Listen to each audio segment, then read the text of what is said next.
दोस्तों नमस्कार। स्वागत है आपका हमारे इस YouTube मंच पर। दोस्तों, देश में सालाना बजट हर साल पेश किया जाता है।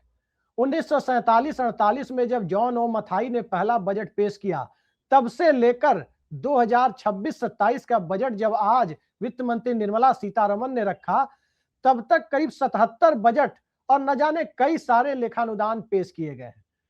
लेकिन ऐसा शायद ही कभी हुआ हो कि बजट पेश करने के दरमियान ही शेयर बाजार गिरने लगे और भारतीय मध्य वर्ग का, निम्न मध्यम वर्ग के कॉन्फिडेंस का, उसके आत्मविश्वास का द्योतक माना जाने वाला इस देश का शेयर बाजार यदि बजट पेश करने के साथ ही गिरने लगे, तो आप अंदाजा लगा सकते हैं कि वाकई इस बजट से इस देश के मध्य वर्ग में कितनी बड़ी निराशा है। 140 करोड़ से ज्यादा की जनसंख्या वाला देश, बहुत सारी उम्मीदें, और जहां अमृतकाल की बात की जाती है, उस अमृतकाल में 53 लाख करोड़ का बजट। लेकिन इस 53 लाख करोड़ के बजट में तकरीबन 12 लाख करोड़ रुपए बाजार से बोरोइंग के जरिए, यानी उधारी के जरिए, लोन के जरिए पूरा किया जाएगा। सवाल यह है कि ये पैसा आया कहां, पैसा गया कहां, और क्या वाकई इस देश में गरीब लोगों के लिए, मजदूरों के लिए, किसानों के लिए, निम्न मध्यम वर्ग के लिए, जो इस देश की जनसंख्या का 95% से ज्यादा हिस्सा है, आखिर क्या है और क्या नहीं है। इनकम टैक्स के मोर्चे पर कोई खुशखबरी किसी को मिली नहीं, लेकिन बजट के इस पूरे के पूरे अर्थमेटिक को समझने के लिए कि आखिर इस बजट में क्या है, स्वाभाविक है कि हमारे जैसे पत्रकार बजट के अंदरूनी और आर्थिक पहलुओं को आम बोलचाल की भाषा में समझाने में उतने सक्षम नहीं है। तो फिर मैंने सोचा कि क्यों ना आज बजट पर चर्चा एक ऐसी शख्सियत से की जाए जो खुद दो प्रधानमंत्रियों की सरकार में 6 बार, एक बार लेखानुदान और 5 बार पूर्ण बजट पेश कर चुके हैं। तो चलिए सीधे चलते हैं पूर्व वित्त मंत्री यशवंत सिन्हा जी के पास। यशवंत जी, बहुत बहुत स्वागत है आपका हमारे इस YouTube मंच पर। और सबसे पहले सीधा सवाल हम आपसे करते हैं कि इस बजट में आखिर ऐसा क्या था जो मैंने मोटे तौर पर देखा कि 12:06 हो रहा था। मैं बजट को लाइव देख रहा था, एक एक चीजें नोट कर रहा था। 12:06 हो रहा था। एसटीटी यानी सिक्योरिटी ट्रांजैक्शन टैक्स जिसे कहते हैं, उसमें तकरीबन 60-62% की बढ़ोतरी कर दी गई। 0.125% की जगह उसको 0.2% कर दिया गया। और उसके बाद अचानक सेंसेक्स 1600 पॉइंट गिरा और बहुत संभालने की कोशिश होने के बावजूद शाम तक ये सेंसेक्स सुधरता हुआ नजर आया। क्या है आखिर जिससे शेयर बाजार और इस देश के मध्यवर्ग को निराशा हाथ लगी है? कैसे देखते हैं इस बजट को आप? बहुत सारी बातें इसमें हैं जिस पर हम आगे चर्चा करेंगे जी। लेकिन अगर आपने एसटीटी से बात शुरुआत की है जी। तो सिक्योरिटी ट्रांजैक्शन टैक्स जो इसका पूरा फॉर्म है वो कभी लगाया गया था, शायद चिदम्बरम साहब के टाइम में बहुत मामूली ढंग से लगाया गया था। उस समय भी मार्केट धड़ाम हुआ था और मुझे याद है कि उस समय भी मैंने ये कहा था, जो आज मैं रिपीट करना चाहता हूँ आपके सामने, कि फाइनेंशियल ट्रांजैक्शन को टैक्स नहीं करना चाहिए। फाइनेंशियल ट्रांजैक्शन, ये जनरल रूल है कि फाइनेंशियल ट्रांजैक्शन, अगर बैंक में आप गए, कुछ लोग सुझाव देते हैं कि भाई 1 लाख से ऊपर, 2 लाख के ऊपर कोई अगर विड्रॉ करता है बैंक से अपने ही अकाउंट से, तो उस पर एक टैक्स लगा दीजिए। और इसको सिरे से खारिज किया है सब लोगों ने, मैंने भी खारिज किया। तो इसीलिए जब सिक्योरिटीज ट्रांजैक्शन टैक्स लगा था, उसी समय हम लोगों ने इसका विरोध किया था, ये कह के कि फाइनेंशियल ट्रांजैक्शन के ऊपर टैक्स नहीं लगना चाहिए। अब उसको निर्मला जी ने बढ़ा दिया, तो बढ़ा दिया है तो जाहिर है कि जो लोग मार्केट में ऑपरेट करते हैं उनके प्रॉफिट के ऊपर ये टैक्स लगेगा तो उनको नुकसान होगा, तो इसलिए मार्केट धड़ाम हो गया। अब देखिए, आपने कहा जो बातें कि बजट आता है, कभी उससे मार्केट खुश होता है, कभी उससे उतना खुश नहीं होता है। तो बजट के बाद कभी मार्केट में गिरावट आती है, कभी मार्केट में उछाल आती है, लेकिन मैंने अपने अनुभव में मार्केट को इतने जोर से धड़ाम होते हुए कभी नहीं देखा कि 1600 अंक सेंसेक्स गिर जाए, 400-500 अंक निफ्टी गिर जाए। इतने जोर से गिरते हुए मैंने नहीं देखा था। आज पहली बार मैं देख रहा हूं कि बजट आने के बाद मार्केट इतना गिरा है। आप जानते हैं कि पढ़ा लिखा वर्ग जो है और जो लोग मार्केट वगैरह में ऑपरेट करते हैं वो जनरली सरकार के साथ ही रहने की कोशिश करते हैं, और सरकार के जो प्रस्ताव आते हैं बजट में या अन्यथा तो उसकी तारीफ करते हुए नजर आते हैं जी। लेकिन बजट के बाद स्टॉक मार्केट ने इस बार एक बड़ा संदेश दिया है सरकार को कि आपने जो किया है वो गलत किया है और हम उसके साथ नहीं हैं। जी, आपने मार्केट की बात की और आम जनता के कॉन्फिडेंस की बात की कि सिस्टम में सरकार का और आर्थिक सिस्टम में कितना भरोसा है, जिस पर हम आगे चर्चा करेंगे। मोटे तौर पर एक सवाल हम आपसे लेना चाहते हैं सर कि आखिर इस बजट को आप बतौर पूर्व वित्त मंत्री अपने नजरिए से कैसे देखते हैं? क्योंकि आपने बहुत विषम परिस्थितियों में बजट पेश किया है। परमाणु परीक्षण के बाद जब सैंक्शन लगा तब बजट पेश किया। पहला खाड़ी युद्ध जब हो रहा था उस वक्त आपने वित्त मंत्रालय संभाला और वोट ऑन अकाउंट पेश किया। कई सारी सोना गिरवी रखा गया, उस वक्त आपने वित्त मंत्रालय को संभाला। उतनी विषम परिस्थितियां नहीं होने के बावजूद लोगों में जो निराशा है, आखिर कौन सा ऐसा फैक्टर है, किस वजह से, किस तरह से आप इस बजट को देख रहे हैं? देखिए, भारत जैसे देश का जब बजट बनता है ना तो उसमें बहुत सारी चीजों का ध्यान रखना पड़ता है। मैं अभी आपसे जो बात कर रहा हूं ना तो मैं अपने गांव झारखंड के गांव में डेमोटांड में बैठा हूं जी। और मुझे याद पड़ता है कि जब मैं बजट पेश किया करता था तो उस समय मैंने एक बार कहा था कि मैं सबसे पहले आसमान की ओर ताकता हूं ये देखने के लिए कि जिस मौसम में बारिश होनी चाहिए उस मौसम में बारिश हो रही है कि नहीं ठीक, जिस मौसम में बारिश नहीं होनी चाहिए उसमें क्या बारिश हो रही है। क्योंकि वित्त मंत्री को इसकी भी चिंता करनी पड़ती है कि हमारी जो ग्रामीण अर्थव्यवस्था है उसका क्या हो रहा है। और 60% से ज्यादा लोग हमारे देश में गांव में रहते हैं और ग्रामीण अर्थव्यवस्था के ऊपर वो निर्भर करते हैं। तो सबसे जो असर देखने को हम कोशिश करते हैं वो ये देखते हैं कि किसी भी बजट का ग्रामीण अर्थव्यवस्था के ऊपर क्या असर पड़ेगा। और मैं कुछ विश्वास के साथ इस बात को आपसे कहना चाहता हूं कि जब मैं वित्त मंत्री था तो मैं ग्रामीण अर्थव्यवस्था के बारे में बहुत चिंता किया करता था जी। और उस समय में मेरे जो अनुभव थे गांव में रहने के, उस अनुभव का मैं लाभ उठाता था। और यहाँ पर एक बात मैं और जोड़ दूं कि मैं लोकसभा का सदस्य था, अपनी कॉन्स्टिट्यूंसी में आता जाता रहता था, घूमता रहता था, जमीन से जुड़ा हुआ था। मोदी जी जब से प्रधानमंत्री बने हैं तब से निर्मला जी का ये 8वां या 9वां बजट था। उसके पहले के वित्त मंत्री थे अरुण जेटली जी, दिवंगत हो गए, ईश्वर उनकी आत्मा को शांति दे। तो अरुण जेटली जी जो वित्त मंत्री थे वो राज्यसभा के सदस्य थे, निर्मला सीतारमण राज्यसभा की सदस्य हैं। तो लोकसभा का सदस्य जो होता है ना उसको जमीन से जुड़ना ही पड़ता है, क्योंकि वो अपनी कॉन्स्टिट्यूंसी की सेवा नहीं करेगा तो दोबारा चुनकर नहीं आएगा। राज्यसभा के सदस्य को ऐसी कोई बंदिश नहीं होती है, कोई बाध्यता नहीं होती है, उसकी कोई कॉन्स्टिट्यूंसी नहीं होती है जी। तो दोनों के आउटलुक में, लोकसभा के सदस्य के आउटलुक में और राज्यसभा के सदस्य के आउटलुक में ये बड़ा भारी एक अंतर हो जाता है।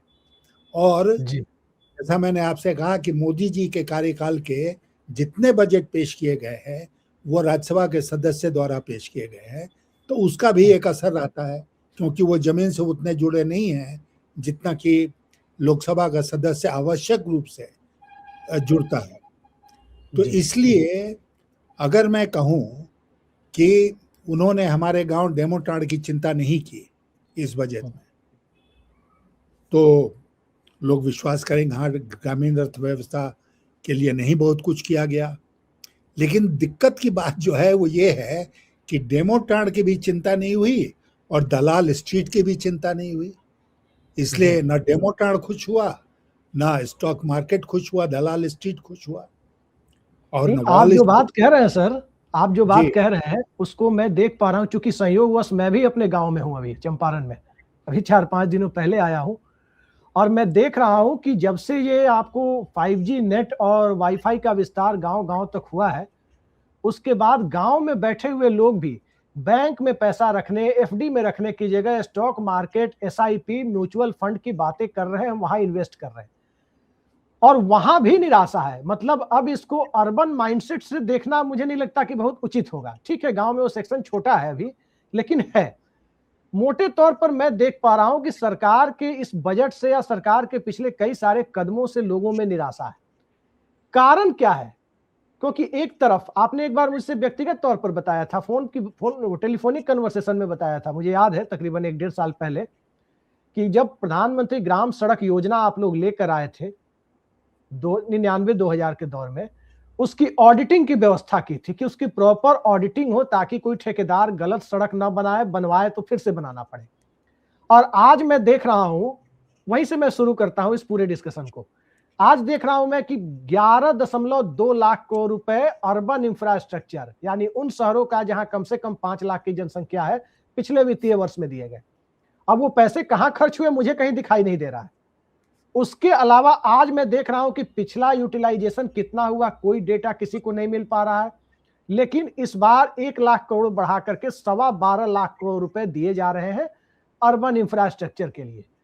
तो दिक्कत कहां है? 53 लाख करोड़ के बजट में 22-23% रकम आप सिर्फ 5 लाख करोड़ या 5 लाख या उससे ज्यादा की जनसंख्या वाले शहरों को दे रहे हैं 1 साल के अंदर, और उसकी ऑडिटिंग की कोई व्यवस्था नजर नहीं आ रही है। तो आखिर ये पैसा कहां जा रहा है?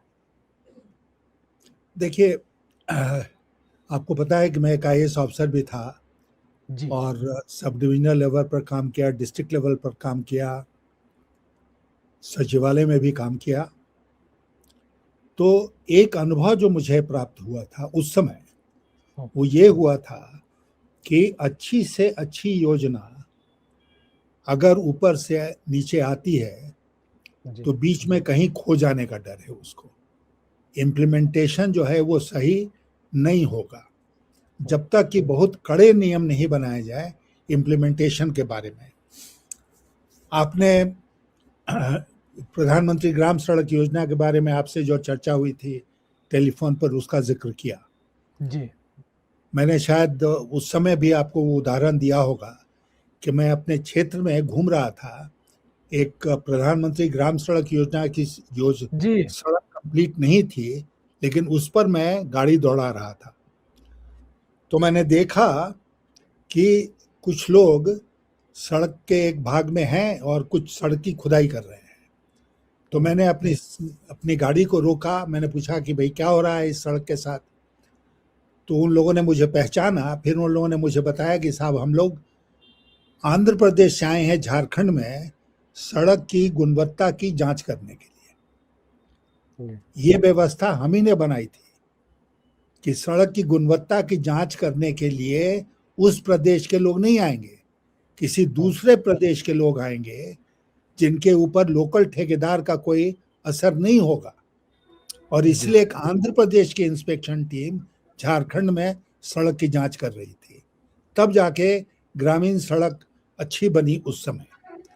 मैं ये कहना चाहता हूं आपसे कि जब तक कि योजनाओं का किस तरह क्रियान्वयन हो रहा है, इम्प्लीमेंटेशन हो रहा है, उसके बारे में पूरी व्यवस्था ठीक नहीं की जाए और धरातल पर उतरने के लिए उसकी जांच न की जाए तो वो कभी सही नहीं होगा। अब आप एक उदाहरण देता हूं। स्वच्छता अभियान के अंतर्गत शौचालय बनाए गए। जी 12,500 रुपया प्रति व्यक्ति दिया गया कि आप अपने घर में शौचालय बना लो। मैं जानकारी के आधार पर आपसे कहना चाहता हूं कि उसका बंदरबाट हुआ। सरकारी पदाधिकारियों ने 6,000 रुपया रख लिया, 6,500 रुपया जो बेनिफिशियरी था उसको दिया। बेनिफिशियरी ने देखा कि भाई 6,000 में कौन सा ये शौचालय बनेगा, तो उन्होंने एक छोटी कोठरी बना दी और उसमें जानवर का भूसा रखने लगे। पानी की कोई व्यवस्था नहीं हुई, शौचालय नाम की चीज नहीं बनी। आज तक इसका क्या इसकी जांच हुई है कि इस देश में कितने शौचालय बने, कितने काम कर रहे हैं, कितने नहीं काम कर रहे हैं? नहीं। मोदी जी क्या करते हैं कि बहुत सारी योजनाएं लाए, फिर आगे बढ़ गए, फिर और सारी योजनाएं लाए, फिर आगे बढ़ गए, फिर और सारी योजनाएं, और पीछे जो योजनाएं छूटती चली गई उसके बारे में उन्होंने कोई चर्चा नहीं की, कोई उसका आकलन नहीं किया कि ठीक हुआ या गलत हुआ। अभी हम किससे बात कर रहे थे, ये जो गैस का चूल्हा और सिलेंडर देने का है, उन्होंने बताया साहब वो सिलेंडर तो बैठने के काम में आ रहा है। जी, लोग उसको अपने यहाँ स्टूल के रूप में यूज कर रहे हैं। नहीं, बड़ा अच्छा मुद्दा आपने उठाया है सर, उस पर हम आ रहे हैं अभी। सिलेंडर वाली बात पर मैं भी देख रहा हूं, लेकिन मुझे ये बताइए कि जब 11 लाख करोड़ रुपए, 11.25 लाख करोड़ रुपए एक फाइनेंशियल ईयर में खर्च होते हैं, और कहाँ गए, ना आपको दिख रहा है ना हमें दिख रहा है कि अर्बन इंफ्रास्ट्रक्चर में वो पैसा कहाँ गया। फिर इस साल जो 12.25 लाख करोड़ रुपए यानी टोटल बजट का 23% अमाउंट दिया जा रहा है अर्बन इंफ्रास्ट्रक्चर पर, 53 लाख करोड़ में 12.25 लाख करोड़ रुपए। आप सोच सकते हैं ये पैसा कहां खर्च होगा और कैसे होगा, इसका हिसाब कैसे होगा, कैसे लोगों को पता चले कि हाँ वाकई इस देश के शहरों को विश्व स्तर का बनाया जा रहा है। नहीं, आप देखिए, आप भी शहर को देखते हैं, मैं भी शहर को देखता हूँ। हम जहाँ रह रहे हैं वहां से शहर बहुत दूर नहीं है, और मैंने आज तक जो राज्य सरकार की तरफ से कोई फंड आया तो उसका नगर निगम के द्वारा खर्च उसको किया गया, जैसे तैसे भी हो। लेकिन मैंने ये नहीं देखा कि हजारीबाग जैसे शहर में केंद्र सरकार का फंड आया और बहुत कुछ तरक्की हो गई शहर में। जी, ऐसा कुछ हमने नहीं देखा है। तो इसीलिए ये जो पैसा आता है, अगर आता है तो इसका बंदरबाट हो जाता है, या जो एलोकेशन है वो दिया ही नहीं जाता है, क्योंकि पहली किश्त आई, खर्च नहीं हुआ, तो दूसरी किश्त नहीं आई, तीसरी किश्त नहीं आई। इसमें देखने वाली बात ये होगी, जहाँ बैठे हमारे पास वो आंकड़ा नहीं है, क्योंकि हमारे पास वो सारे बजट के कागज नहीं आए हैं, कि सचमुच में कितना खर्च हुआ। अब आप बजट के जो ऊपर के प्रावधान है, हेडिंग्स है, उसको आप देखेंगे तो आप पाएंगे कि एक होता है एक्चुअल्स, कि एक्चुअल कितना खर्च हुआ। फिर उसके बाद एक होता है कि बजट प्रावधान पिछले वर्ष, 2 वर्ष पहले कितना था। फिर उसके बाद होता है कि 3 साल का डेटा होता है, हाँ, उसमें कितना खर्च हुआ एक्चुअल। फिर उसके बाद लास्ट ईयर का जो है उसमें कितना बजट प्रावधान था, और फिर रिवाइज एस्टिमेट क्या आया, और फिर उसके बाद है कि इस साल के बजट में आपने कितना एलोकेशन दिया। इस साल के बजट में कितना एलोकेशन दिया उसको देखने के बजाय हम लोगों को देखना चाहिए कि पिछले साल उन्होंने कितना दिया था, रिवाइज कैसे उसको किया, और उसके पहले वाले साल में कितना खर्च हुआ।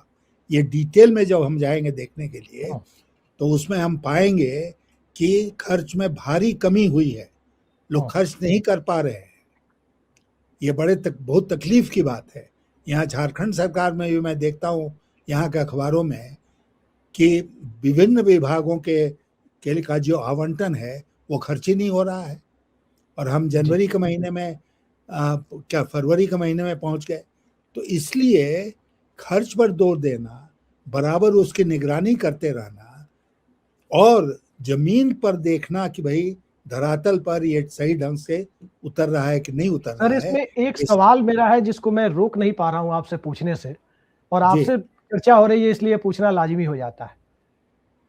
मैं दिल्ली मेट्रो में भी सफर किया हूं, करता हूं, लखनऊ जाता हूं, लखनऊ मेट्रो में भी, जयपुर मेट्रो में भी, लेकिन एक बुनियादी फर्क दिखाई देता है कि लखनऊ मेट्रो में 100-125 लोग होते हैं एक ट्रेन में, भरती नहीं है, सीटें खाली रहती है, और दिल्ली मेट्रो में आपको भीड़ दिखाई देती है।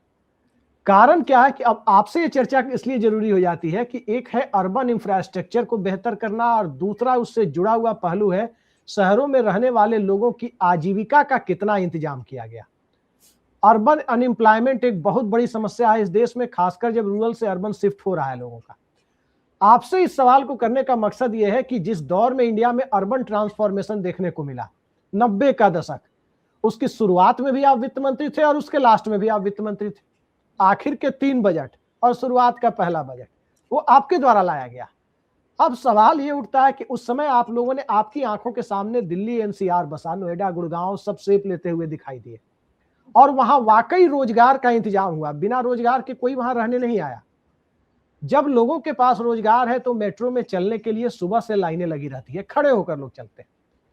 लखनऊ, पटना जैसे शहरों में जो मेट्रो बन रही है, वहां पर आपको दिखेगा कि गांव से अगर 10 कट्ठा बेच दिया और शहर में 1 कट्ठा खरीद लिया ताकि बाल बच्चे पढ़े, 2 फ्लोर को रेंट पे लगा दिया और 1 फ्लोर में परिवार रहता है, वहीं का किराया उठा के वहीं से रहने वाली भीड़, फिर वो भला उसके लिए रोजगार का तो कोई इंतजाम हुआ नहीं। वो बस अपने थोड़ी बेहतर जिंदगी और गांव के विवादों से बचने के लिए शहर में रह रहा है। अब इस बजट में मैं जो देख रहा हूं कि पिछले साल 11 लाख करोड़ रुपए खर्च हुए, इस बार 12.25 लाख करोड़ रुपए खर्च हो रहे हैं अर्बन इंफ्रास्ट्रक्चर पर। इसमें वो रोजगार का इंतजाम कहाँ है, आजीविका का इंतजाम कहाँ है? शहरों में खेती तो होगी नहीं, या तो सर्विस सेक्टर होगा या मैन्युफैक्चरिंग होगा, सेकेंडरी सेक्टर या टर्शियरी सेक्टर। उसके लिए बातें लंबी लंबी है लेकिन कोई योजना नहीं है। आज हमारे पास एक मोबाइल है, आपके पास भी होगा, घर में एक छोटा सा कोई भी अपरेटस होगा, असेंबल इन इंडिया तो जरूर मिलेगा, लेकिन इस बात की गुंजाइश बहुत कम है कि चाहे ऑटोमोबाइल हो, यहां तक कि मोबाइल का टिंटेड ग्लास तक हो, साइकिल तक हो, घर में जो पैरासीटामोल की दवा होती है उसका केमिकल तक हो, सब कुछ बाहर से आ रहा है। इस परिस्थिति में अर्बन इंफ्रास्ट्रक्चर पर इतना खर्च करना और मैन्युफैक्चरिंग के लिए लंबी लंबी बातों को करने का मतलब क्या रहता है? नहीं, देखिए, ये बहुत ही महत्वपूर्ण प्रश्न आपने उठाया है जी। कि क्या पटना, लखनऊ जैसे शहरों में अभी मेट्रो की आवश्यकता है क्या? उसमें अध्ययन करना पड़ेगा कि ट्रैफिक कितना है, ट्रैफिक की डेंसिटी कितनी है, किस इलाके में कितनी डेंसिटी है। मेट्रो अच्छी चीज़ है, बहुत फास्ट मूवमेंट उससे होता है, जैसा हम और आप जानते हैं दिल्ली मेट्रो को देखकर। जी। लेकिन हमको देखना पड़ेगा कि उसका यूटिलाइजेशन कितना होगा। जी। अगर किसी भी कारणवश यूटिलाइजेशन उतना नहीं होता है तो जाहिर है कि उस इन्वेस्टमेंट का उतना फायदा नहीं आएगा। और मेट्रो जो है वो एक बहुत ही खर्चीली व्यवस्था है, उसका इंफ्रास्ट्रक्चर आसानी से नहीं बनता है, जमीन के अंदर घुसना पड़ता है सुरंग बनाकर, या ऊपर सड़क बिना डिस्टर्ब किए हुए ऊपर हाईवेज बनाने पड़ते हैं मेट्रो के लिए। तो इसलिए वो कितने शहरों में होना चाहिए उसका स्टडी हम लोगों को करना चाहिए। मान लीजिए कि लखनऊ या वर्किंग पटना, क्लास कितना बड़ा है जो मेट्रो से चढ़ना चाहता है, उसकी स्टडी जरूरी है। वो कितना बड़ा है, कितना दूर उसको ट्रैवल करना पड़ता है, कहाँ कहाँ उसको जैम्स मिलते हैं, बॉटलनेक्स हैं, उसके लिए क्या हम वहाँ से कुछ इंतजाम करके निकल सकते हैं या हम उस खर्चीले उसमें जाए। अब पटना और लखनऊ ऐसे शहरों में हमको नहीं लगता है कि जो वर्किंग क्लास पॉपुलेशन है वो उतना ही घना है जितना दिल्ली और नोएडा में है, जी। क्योंकि उस तरह का इंडस्ट्रियलाइजेशन, इंडस्ट्रियल ग्रोथ उसमें नहीं हुआ है। एक बात। दूसरी बात कि इंडस्ट्री अगर लग भी गई तो इंडस्ट्री में का हाल क्या है? आज के दिन हाल ये है कि जो उद्योग धंधे हमारे यहाँ लगे हैं वो 70% कैपेसिटी पर ही काम कर रहे हैं आज के दिन। 30% का उपयोग नहीं कर रहे हैं क्योंकि उनके पास डिमांड नहीं है। और डिमांड नहीं है तो फिर वो चीजों को बनाकर क्या करेंगे, कहाँ बेचेंगे? और इसके पीछे जो एक बहुत बड़ी बात है जिसकी तरफ ध्यान देना चाहिए था इस बजट में, कि अभिषेक जी, अगर आप आंकड़े उठाकर देखेंगे कि हमारे डोमेस्टिक सेविंग्स का क्या हाल है, तो आप पाएंगे कि स्टॉक मार्केट की तरह वो भी धड़ाम है। मैं इस सवाल पे आने ही वाला था, लेकिन अच्छा किया कि आपने पहले चर्चा कर दिया। तो हम अगर पूंजी लगाते हैं तो पूंजी कहाँ से आती है? जी। आप इतिहास उठाकर देख लें तो पूंजी आती है डोमेस्टिक सेविंग्स से। जी। डोमेस्टिक सेविंग्स के 3 कंपोनेंट हैं। हाउस होल्ड सेविंग्स जो सबसे इंपॉर्टेंट है, उसका प्राइवेट सेक्टर सेविंग और उसका पब्लिक सेक्टर सेविंग। आज के दिन आप देखेंगे तो हाउस होल्ड सेविंग में भारी गिरावट आई है, प्राइवेट सेविंग कुछ पॉजिटिव है, और जो पब्लिक सेक्टर सेविंग है वो भी माइनस में है। तो इसीलिए उसमें बहुत गिरावट आई है। फॉरेन डायरेक्ट इन्वेस्टमेंट बहुत बढ़ चढ़ कर नहीं आ रहा है। इन्हीं के उसका कंट्रीब्यूशन जीडीपी का 2% होता है परंपरागत। तो इसलिए पूंजी आए तो कहाँ से आए, क्योंकि पूंजी है ही नहीं हमारे देश में, डोमेस्टिक सेविंग्स ही नहीं हो रही हैं, तो पूंजी अच्छा, नहीं एक मिनी एफपीआई जैसी व्यवस्था करने की आज बात हुई है, फॉरेन पोर्टफोलियो इन्वेस्टमेंट बाहर रहने वाले लोगों के लिए। हाँ, इसका क्या कुछ फायदा मिलेगा? पता नहीं कहा कितना जा रहा है कि मिलेगा। मिनी एफपीआई है। हमें हमें नहीं लगता है कि बहुत कुछ। हम लोगों ने एनआरएस के साथ डील किया है। आपने बात की कि मैं 90 के दशक के शुरू में भी वित्त मंत्री था। उस समय देश से पैसा निकालने वालों में सबसे पहले जो श्रेणी थी वो एनआरआईज की थी जी। फॉरेन एक्सचेंज में उनका जो पैसा जमा था, उन्होंने देखा कि भारत कुछ इकोनॉमिक डिफिकल्टीज में है, तो सबसे पहले विदेशी जो निवेशक थे उनके पहले ये जो एनआरआई निवेशक थे उनने पैसा वापस निकाल लिया, जिससे हमारे देश के ऊपर संकट और बढ़ा। तो इसलिए आप कितना भी कर लीजिए, उन पर आप भरोसा नहीं कर सकते हैं। उन्हीं एनआरआईज को मैंने फिर जब मैं वित्त मंत्री बना तो मैंने टैकल किया, और मैंने, आपको याद होगा कि बॉन्ड्स इशू किए जो कि एनआरआईज के लिए बॉन्ड्स थे, वो बहुत सक्सेसफुल हुए क्योंकि अट्रैक्टिव इंटरेस्ट रेट था। लोगों को उस समय देश की अर्थव्यवस्था में विश्वास जगा हुआ था, तो उन्होंने खूब कंट्रीब्यूट किया। तो समय समय की बात है कि एनआरआईज कभी पैसा निकाल लेते हैं, एनआरआईज कभी पैसा लगाते हैं, लेकिन वो परमानेंट एफडीआई नहीं है। एफडीआई में, फॉरेन डायरेक्ट इन्वेस्टमेंट में, एक परमानेंट नेचर होता है, वो नहीं है। अच्छा, एक सवाल है सर, आज काफी उस पर जोर दिया गया, काफी सांसद मेजे थपथपा रहे थे, बैंकिंग रिफॉर्म्स की बातें हो रही थी। अभी आपने सेविंग का स्तर नीचे गिरने की बात की और बैंकिंग रिफॉर्म्स की बातें चर्चा में आ रही है। आपके समय में बैंकिंग रिफॉर्म्स जो होता था, बेसल 1, बेसल 2, बेसल 3 वाले नॉर्म्स के सहारे, जो बेसल कन्वेंशन हुआ था उसके नॉर्म्स के अकॉर्डिंग होते थे। अब कौन सा बैंकिंग रिफॉर्म्स आपको दिखाई देता है, जब देश में सेविंग का स्तर बहुत कम है, लोग बैंकों में पैसा नहीं रखना चाह रहे हैं क्योंकि वहां कोई आकर्षक ब्याज दर नहीं है, एफडी में भी बहुत ज्यादा लोगों को आकर्षण दिखाई नहीं दे रहा है। तो फिर जब तक जनता का भरोसा कोई भी तरह के रिफॉर्म्स के लिए जरूरी होता है, उस भरोसे के बिना अब कौन सा रिफॉर्म्स करने की तैयारी आपको दिखाई दे रही है? क्या बैंकों को नेशनलाइज प्राइवेटाइज फिर से किया जाएगा? आपने हमारे टाइम की बात की। हमारे टाइम में वो बासल 1, 2, 3 जो थे वो तो नॉर्म्स थे ही। उसके अलावा एक नरसिम्हन कमेटी बनी थी जी, वो पहले बनी थी मनमोहन सिंह के टाइम में। नरसिम्हन कमेटी की रिपोर्ट हम लोगों के सामने थी, जो एक रोड मैप का सजेशन था उसमें कि बैंकिंग सेक्टर रिफॉर्म इस तरह किया जाए। और हम लोगों ने जो बैंकिंग सेक्टर रिफॉर्म किया वो नरसिम्हन कमेटी के रिपोर्ट के आधार पर किया। आज निर्मला जी ने बात की है कि वो भी एक कमेटी बनाएंगे बैंकिंग सेक्टर रिफॉर्म के लिए।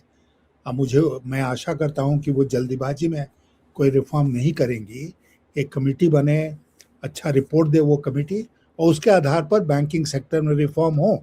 रिफॉर्म की ज़रूरत है, लेकिन हड़बड़ा कर रिफॉर्म करना चाहिए, सोच समझ कर रिफॉर्म करना चाहिए। रिफॉर्म की जो बात आप कह रहे हैं उसके साथ साथ एक चीज और जुड़ती है सर, क्योंकि सरकार की मंशा है कि बहुत सारे बैंकों को वाइंड अप किया जाना चाहिए, किया भी गया है, और बड़े बैंकों में छोटे बैंकों को मर्ज किया गया।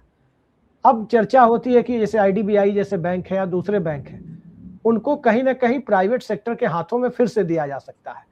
तो क्या ये रिफॉर्म के नाम पर प्राइवेटाइजेशन को न्योता देने की कोशिश है, जबकि प्राइवेट सेक्टर भी इस देश में बहुत परफॉर्म अच्छा नहीं कर पा रहे हैं? आप भी देख रहे हैं, हम भी देख रहे हैं कि जो स्थितियां हैं, क्या कारण है? क्या इस रिफॉर्म्स कमेटी से कुछ सिफारिशें सरकार अपने मनोनुकूल करवाएगी? देखिए, हमारे देश में जो बैंकिंग सेक्टर है ना, उसमें पब्लिक सेक्टर बैंक एक बहुत स्ट्रॉन्ग बैंकिंग सिस्टम उसका है, बहुत स्ट्रॉन्ग जी।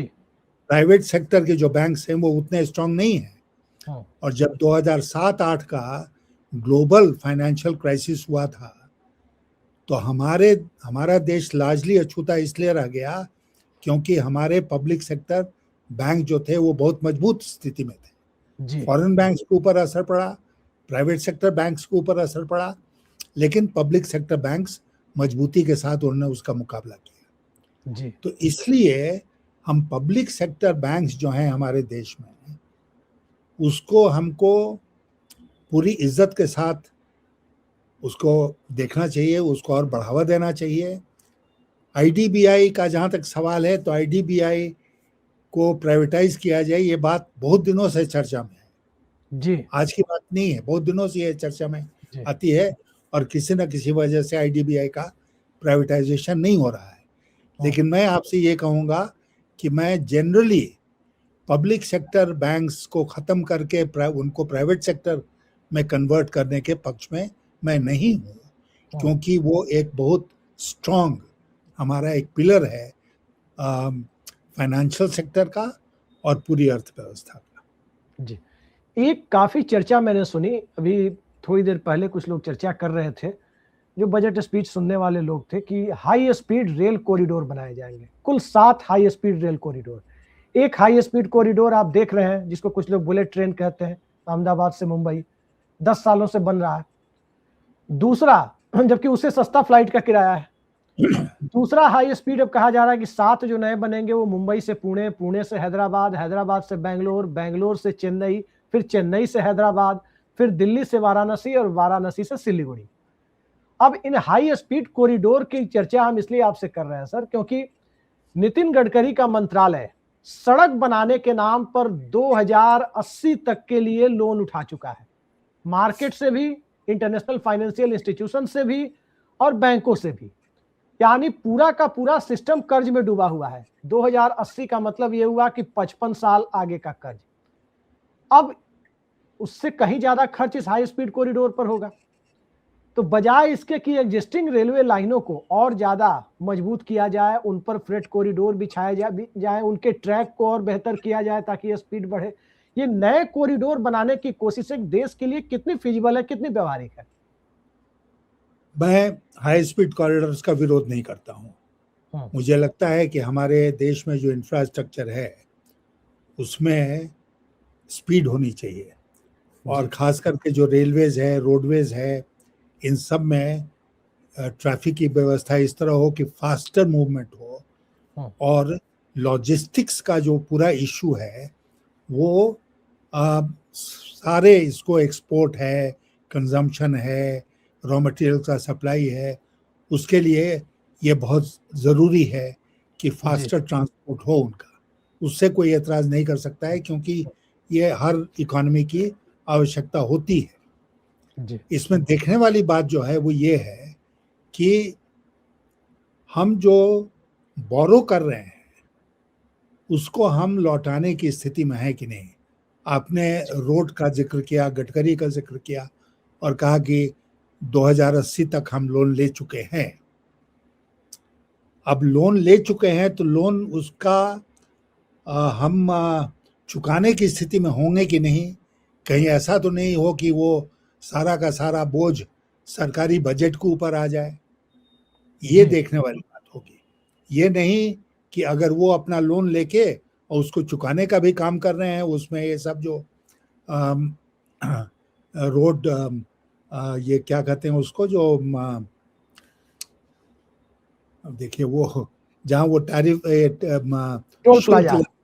टोल प्लाजा बना के जैसे भी करके वो अगर उसको उन्होंने इकोनॉमिकली वायबल बनाया है तो मुझे एतराज नहीं होगा। लेकिन अगर अधर में लटका दिया, लोन ले लिया, उसको पूरा नहीं कर पाए और सरकार के ऊपर, मेरा बुनियादी सवाल सर ये है कि आप जिस दौर में आप वित्त मंत्री थे और आज सरकार है, 25 साल पूरे हो गए लगभग, 98 2000 से आज 2026 आ गया। भारत की जनसंख्या में जितने प्रतिशत लोग इनकम टैक्स देते थे, मैं नंबर की बात नहीं कर रहा हूं, मैं प्रतिशत की बात कर रहा हूं, लगभग उतने ही प्रतिशत लोग आज भी इनकम टैक्स दे रहे हैं। यानी इस देश में महंगी ट्रांसपोर्टेशन सिस्टम का लाभ उठाने की क्षमता उतने ही लोगों में है जितने लोग उस वक्त थे। और इसका सीधा मतलब अगर आसान भाषा में कहें तो सरकार ने आम आदमी की जिंदगी बेहतर करने के लिए कोई ऐसा बड़ा काम नहीं किया जिससे बड़ी संख्या में लोग निम्न मध्यम वर्ग या गरीबी रेखा से निकलकर मध्यम वर्ग या हायर इनकम ग्रुप में आ पाए। जब ये इंतजाम नहीं किया तो फिर वैसे जो कॉरिडोर बनाए जा रहे हैं, सवाल है उसमें चढ़ने वाले लोगों की तादाद भी तो उतनी ही कम होगी, और जो उसमें चढ़ने लायक होगा वो तो फ्लाइट में भी चढ़ेगा। 5 घंटे में वो क्यों जाएगा जब उसके पास 1.5-2 घंटे में जाने की सुविधा होगी, और वो सिस्टम भी लोन के पैसे पे बनेगा। ये मैं कह रहा हूं सर। नहीं, मैं ये कह रहा हूं कि जब ये हाई स्पीड कॉरिडोर बना रहे हैं तो मेरी समझ ये है कि ये गुड्स ट्रांसपोर्ट के लिए ज्यादातर है जी, ये पब्लिक ट्रांसपोर्ट के लिए नहीं है। High speed corridor goods transport के लिए है। और मैं जो आपसे बात कर रहा था वो ये था कि हमारी व्यवस्था में चाहे रेलवे हो, चाहे एयरवेज हो या रोडवेज हो, अगर गुड्स ट्रैफिक का फास्टर मूवमेंट होता है जी, तो वो आर्थिक दृष्टिकोण से एक अच्छा उपाय है जी, लेकिन और साथ साथ अगर मान लीजिए कि उसमें फास्टर पैसेंजर ट्रांसपोर्ट भी उसी का एक भाग बन जाता है तो उसमें भी कोई एतराज नहीं। बट फास्टर पैसेंजर ट्रांसपोर्ट बनाने के लिए, जैसे कि वो बुलेट ट्रेन की बात आती है ना, जी, कि हम फास्टर ट्रांसपोर्ट लोगों के लिए करेंगे, जी, वो मुझे लगता है कि वो अभी देश की आवश्यकता नहीं है। 20 साल के बाद, 25 साल के बाद, 30 साल के बाद हो सकता है कि आवश्यकता है, आज के दिन की वो आवश्यकता नहीं है।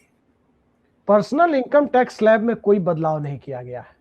क्या लगता है मध्य वर्ग को और खासकर टैक्स पेयर को, बड़ी हमारे जैसे लोगों को बहुत ज्यादा उम्मीद रहती है कि कुछ तो सरकार से राहत मिलेगी। क्या लगता है आपको कि मध्य वर्ग जिसने भारतीय जनता पार्टी को लगातार 2-3 बार से सत्ता दी है, उसके ऊपर क्या बीत रही है? एक मैं मानता हूं कि टैक्स में आप जो कुछ करते हैं उसके पीछे एक सोच होनी चाहिए। ये नहीं हड़बड़ा कर एक बजट में कुछ कर दिया, दूसरे बजट में कुछ कर दिया, एक सोच होनी चाहिए। और मैं ये भी मानता हूं कि टैक्सेशन फिलॉसफी के अनुसार आपके टैक्सेस का रेट जो है, चाहे इनकम टैक्स हो, चाहे जीएसटी हो या कस्टम्स ड्यूटी हो, मेनली 3 प्रकार के होंगे जी, 3 प्रकार से ज्यादा नहीं। अभी पता नहीं 8-10 उसमें स्लैब्स हैं इनकम टैक्स, 8 स्लैब बना दिए हैं या कितने, इतने उसमें भी सर पुराना और नया दोनों सिस्टम चलता है एक साथ। सिस्टम चल रहा है। मैं खुद कंफ्यूज हूँ कि क्या हो रहा है।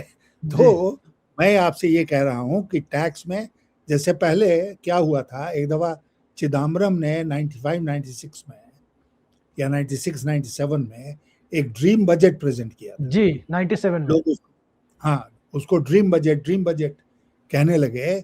इसलिए कहने लगे कि उसमें इनकम टैक्स में उन्होंने बहुत सारी छूट दी थी और रेट्स को उन्होंने 3 में भागों में बांटा था।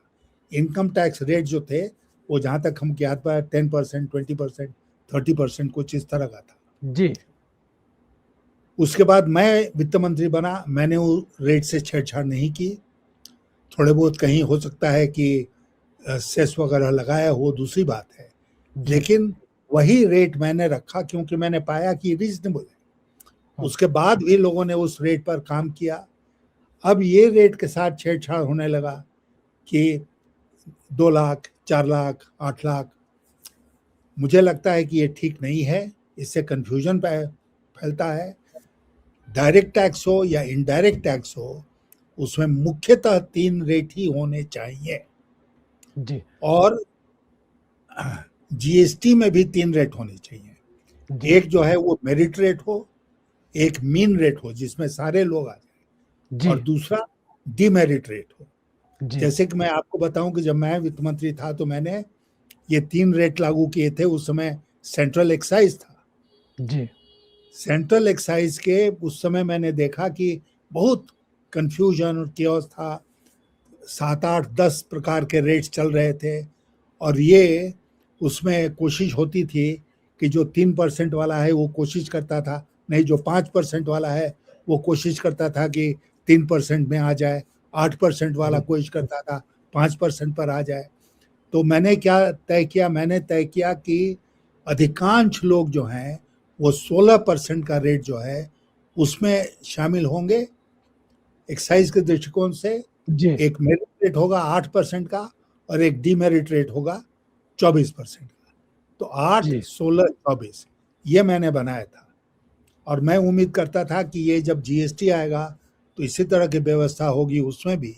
लेकिन खैर, टोटल टैक्स जो टैक्सेशन जो टैक्स कलेक्शन जो हुआ है वो वित्त मंत्री कह रही है कि वो लगभग 31 मार्च आते आते वो आपका लगभग 28 लाख करोड़ का टैक्स कलेक्शन होगा। तकरीबन 11 लाख करोड़ रुपए कैपेक्स कैपिटल एक्सपेंडिचर का खर्च होगा। कुल जमा 40 लाख करोड़ के आसपास का एक खर्च है और 13-14 लाख करोड़ रुपए की बोरोइंग होगी।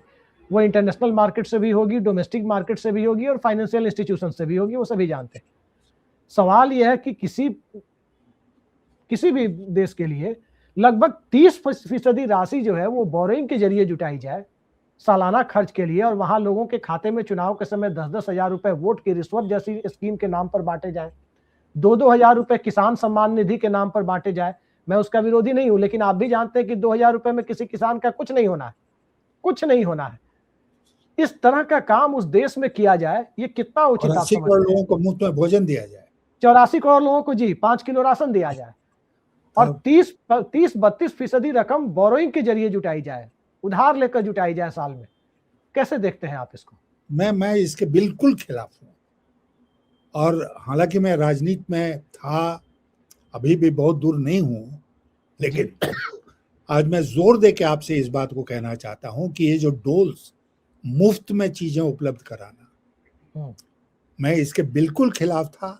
मैंने जो 5 बजट प्रेजेंट किया उसमें मेरी कोशिश यही रहती थी कि हम लोग कैश डोल्स नहीं दें, हमने दिया भी नहीं। दूसरी बात कि जो भी सर्विसेज सेवाएं सरकार उपलब्ध कराती है उसमें जो हमको वसूल करना चाहिए उपभोक्ताओं से वो हम वसूल करें। बहुत आवश्यक होगा, जैसे कि मैं उदाहरण देता हूं दिल्ली ट्रांसपोर्ट कॉरपोरेशन का, कि यूनिवर्सिटी के लिए छात्रों के लिए आपने कंसेशन दे दिया जी, लेकिन आपको पूरे डीटीसी को, दिल्ली ट्रांसपोर्ट कॉरपोरेशन को प्रॉफिट के आधार पर चलाना चाहिए। मैं एक जमाने में डीटीसी का चेयरमैन हुआ करता था। मैंने ये देखा कि आप एक दफा ढील दीजिए कि स्टूडेंट फ्री पास देने के नाम पर आपका इतना पैसा खर्च हो गया, तो उसका क्या होता था रिजल्ट कि चारों तरफ अनुशासन, वित्तीय ढिलाई आ जाती थी। वित्तीय ढिलाई नहीं आए, इसके लिए आवश्यक है कि आप इस तरह का काम नहीं करें जी। और कैश डोल्स के मैं बिल्कुल खिलाफ हूं। मुफ्त में भोजन जो दिया जा रहा है उसके बिल्कुल खिलाफ हूं। और इसका क्या है, अभी बजट आया ना, तो उसमें आप देखेंगे कि लाखों करोड़ रुपया जा रहा है सब्सिडी में, फूड सब्सिडी में। जी, ये जो इंफ्रास्ट्रक्चर में जाना चाहिए वो जा रहा है फूड सब्सिडी में। तो देश का नुकसान हो रहा है, फायदा हो रहा है। और आप आखिरी पूरी आबादी को आप भिखमंगा बना रहे हैं। जी सर, आखिरी सवाल पर मैं आ रहा हूं।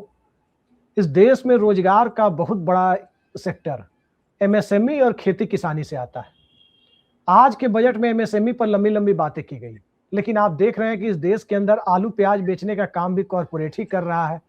हर बड़ा काम कॉरपोरेट उसमें घुसा हुआ है। यहां तक कि बीकानेरी भुजिया बनाने में भी बड़ी बड़ी कंपनियां जुटी हुई हैं। आलू का चिप्स बेचने में भी छोटी कंपनियां नहीं है, स्थानीय लोग नहीं है, वो मार्केट में टिक नहीं पा रहे हैं। लेकिन बावजूद इसके एक कॉरपोरेट फ्रेंडली सरकार एमएसएमई की बात कर रही है। उस विभाग की, जिस विभाग के मंत्री बहुत ही काबिल मैं मानता हूं जीतन राम मांझी जी हैं। इस देश में बहुत बड़ा सेक्टर है रोजगार देने वाला। और साथ साथ कृषि विभाग है, किसान कल्याण विभाग, जो मोदी जी के समय में नाम बदला गया कृषि मंत्रालय का। क्या वाकई इस देश की लगभग 70% आबादी या उससे भी ज्यादा आबादी एमएसएमई और खेती किसानी में है? उसके लिए इस बजट में आपको लगता है कि कोई दूरदृष्टि दिखाई गई है? मुझे तो नहीं लगता है। जहाँ तक कृषि का सवाल है तो मुझे तो कहीं उसका विशेष जिक्र ही नहीं नजर आया। तो इसलिए कृषि के नाम पर तो बहुत कुछ नहीं किया गया है, चाहे प्रोडक्शन हो, चाहे डिस्ट्रीब्यूशन हो, चाहे कुछ भी हो कृषि का, उसमें कुछ इस तरह की बात हमको नजर नहीं आई। और मैं मानता हूं कि ये बहुत बड़ी कमजोरी इस बजट की है कि ग्रामीण अर्थव्यवस्था, जिसमें कि कृषि एक प्रधान सोर्स है, उसके लिए कुछ नहीं किया गया। लेकिन जो एमएसएमई का सेक्टर है वो तो ट्रम्प के 50% ट्रैफिक से जितनी मार उसके ऊपर पड़ी है, अभी तक वो कोविड से पूरी तरह रिकवर नहीं कर पाया था। और उसके बाद अब ट्रम्प टैरिफ्स की मार पड़ गई। पहले आपको याद होगा कि डीमोनेटाइजेशन हुआ, उसकी मार एमएसएमईज के ऊपर पड़ी, उससे रिकवर नहीं कर पाए थे, तब तक कोविड हो गया, मजदूर घर लौट गए, उससे एमएसएमई को नुकसान हुआ, और अब ट्रम्प टैरिफ से उसको नुकसान हो रहा है।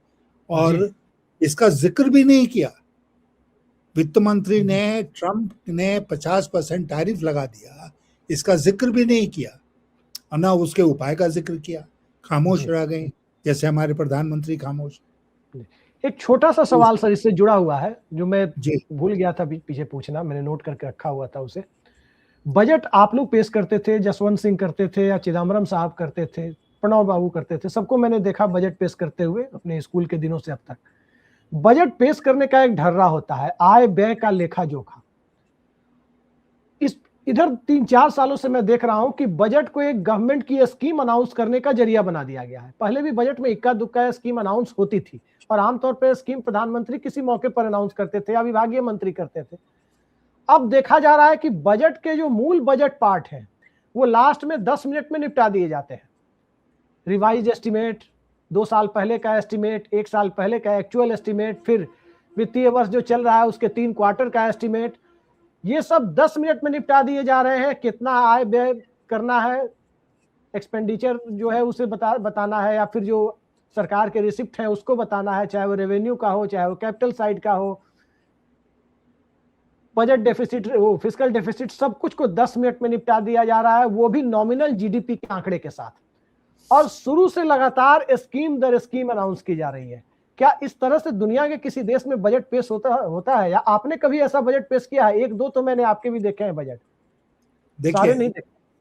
संविधान के मुताबिक, जो हमारा संविधान है ना, उसके मुताबिक ये रिक्वायरमेंट है कि गवर्नमेंट ऑफ इंडिया, कोई भी state government annual statement of accounts पेश करेगी। जी, एनुअल स्टेटमेंट ऑफ अकाउंट्स, सालाना आपका जो आय व्यय का खर्चा है वो आप पार्लियामेंट के सामने पेश करेंगे, ये है। लेकिन कालांतर में इसमें लोग जोड़ते गए और जोड़ते यहाँ तक पहुंच गए। सचमुच में बजट में एक्सपेंडिचर का जिक्र होना चाहिए और टैक्सेशन का जिक्र होना चाहिए। जी, कुछ थोड़े बहुत इंपॉर्टेंट स्कीम है तो उसका जिक्र होना चाहिए, लेकिन स्कीम्स को वेट नहीं कराना चाहिए कि हम एक साथ इसको बजट में जोड़ के और तब देश के सामने रखेंगे। इससे बचना चाहिए, और स्कीम्स जब आप लागू करना चाहते हैं तो अनाउंस कीजिए और लागू कीजिए उसको। जी, 12 बजे के बाद, 11 बजे बजट शुरू हुआ और 12 बजे के बाद असली बजटीय आंकड़े आने शुरू हुए, और 12:10 या 12:15 पे बजट खत्म भी हो गया, पूरा बजट भाषण खत्म हो गया। तो मुझे बड़ा आश्चर्य हुआ इस पर। खैर, बजट पर सिर्फ मुझे ही आश्चर्य नहीं है, बजट पर पूर्व वित्त मंत्री यशवंत सिन्हा जी को ही आश्चर्य नहीं है, पूरे देश को आश्चर्य है। तभी बाजार भी टूट रहा है, तभी छोटे किसान, मझोले लोग, निम्न मध्यम वर्गीय लोग, या फिर बीपीएल यानी बिलो पॉवर्टी लाइन, गरीबी रेखा से नीचे रहने वाले लोगों को भी कोई खास उम्मीद इस बजट से दिखाई नहीं दे रही है।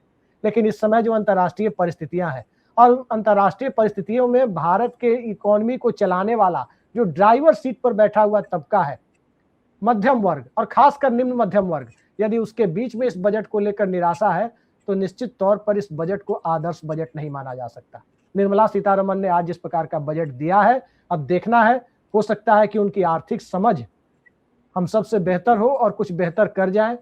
अगले 1 साल तक हमें इंतजार करना होगा कि इस आर्थिक नीति से, आंकड़ेबाजी से अलग, कि फिस्कल डेफिसिट इतना पर लाया जाएगा और ये टारगेट इतने पर रहेगा, इन सारी चीजों से अलग हटकर आम जनता के जीवन स्तर में कितना बदलाव आता है वो अगले 1 साल के दरमियान देखा जाएगा। उम्मीद पर दुनिया कायम है, हम भी उम्मीद करते हैं।